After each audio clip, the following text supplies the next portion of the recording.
Hello and welcome. How are you doing today? Today we're going to talk about this is what you learn about storytelling and branding on Tinder or other dating platforms. We all have seen, if you have been single in the past few years and you used dating apps at any point as a lady, you probably have got a lot of weirdos and guys full of self who actually text you, shall we go up? Shall I visit you? Shall we Netflix and chill? Would you come and visit me at my place? Right? And usually you block this person, right? Because it's annoying, it's disrespectful, you don't like it. Why you do the same on your social media? When you act, hey, buy from me, here is my product, did you buy it yet? Tell a friend about my business. You become the weirdos from Tinder because you just make people want to block you and don't want to see what you're posting. You don't want to be pushy. You don't want to throw your products or services in the face of your potential clients because they don't know you yet. They don't trust you. Why would you buy anything for a person you don't know if you could buy the same service or product from a person you already trust and know, right? You do this in your daily life. So why don't you apply the same on your business? Just that simple. But you keep fearing, but what people will think about me? Who cares? Because if you are not showing up for yourself, you will not be seen, will not be remembered. And also you are not creating a business to be liked by everyone. You are creating a business to reach people that resonate with you. If you focus on these one or two people who are unhappy with life, create fake accounts and go to the internet to say things that are not even true or to say whatever they want, hiding behind the screen and giving them that much power about your life that stop you from doing what you should be doing to succeed with your business, what can I do? What can I say?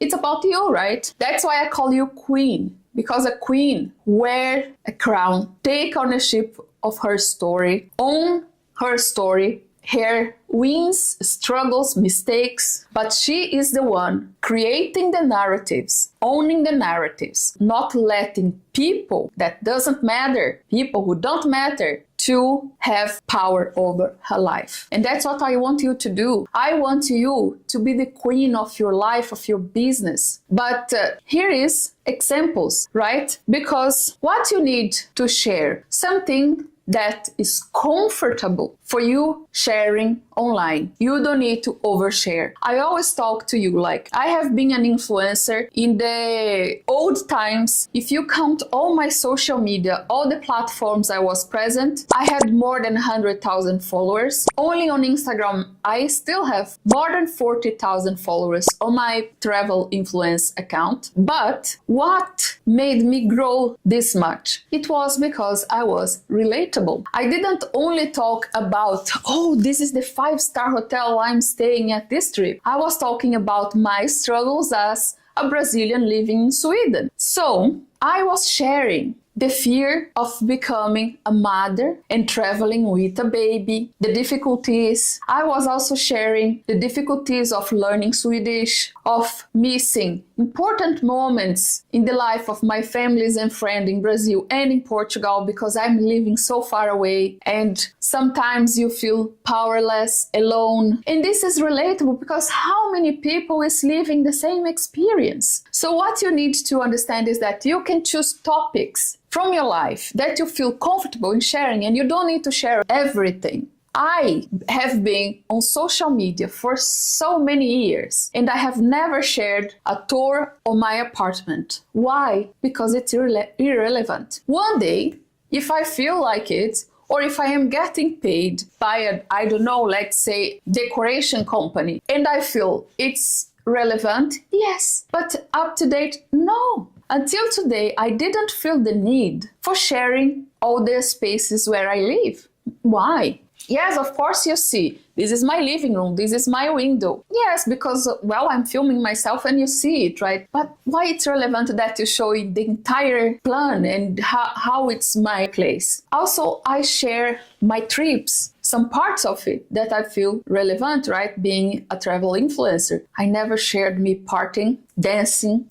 Okay, some small dances, yes, but actually not partying and drinking and going to no. Why? Because this is very private. Before, my daughter, for example, was way more in the videos because she would say, Mama, I want to talk to Brazil, because she talking to the cameras, because I say, Bom dia, Brazil, hello, Brazil. She wants, I want to say hello to Brazil. But now she's a preteen and she's not in the mood anymore. So I respect that. She wants to be in the camera, yes. When she doesn't want, she's not, right? So you don't need to overshare anything. Only it's your business, it's your life, it's your platform. You share what you feel comfortable with sharing. But you need to be personal. You need to share parts of you that make you relatable, part of your life that will connect with other people that have the same moments, issues, and they will resonate and connect with you, right? We have been buying stories our entire life. The brands we love, the brands we want, we dream of buying, let's say, a more expensive product. They all have a story. Just this week, I went to one of the most famous, well-known makeup and cosmetics brand in the world, Estée Lauder. So how this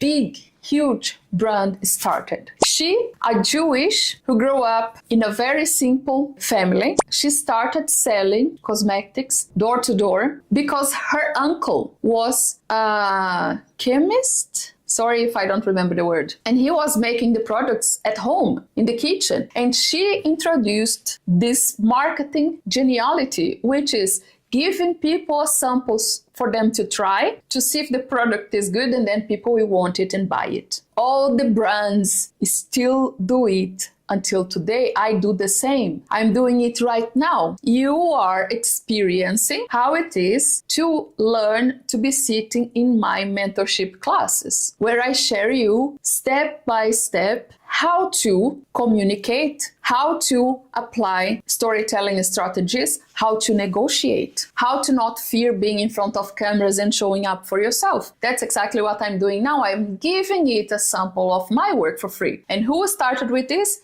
Estée Lauder. And today is one of the most known cosmetic brands in the world, right? And it all started with someone that had a passion and shared it with other people. We all start somewhere. And if you know that your story is your superpower, and when you take that thing that you have struggled with and overcame, and you learned a lot, and you share it with people, you're gonna become so relatable and unstoppable, because people will love to hear. People love heroes, and we are all heroes of our own lives. The only difference between people that are successful from people that are not, it is because the people that are succeeding, they are talking about their stories. They are letting you become part of their lives. Okay?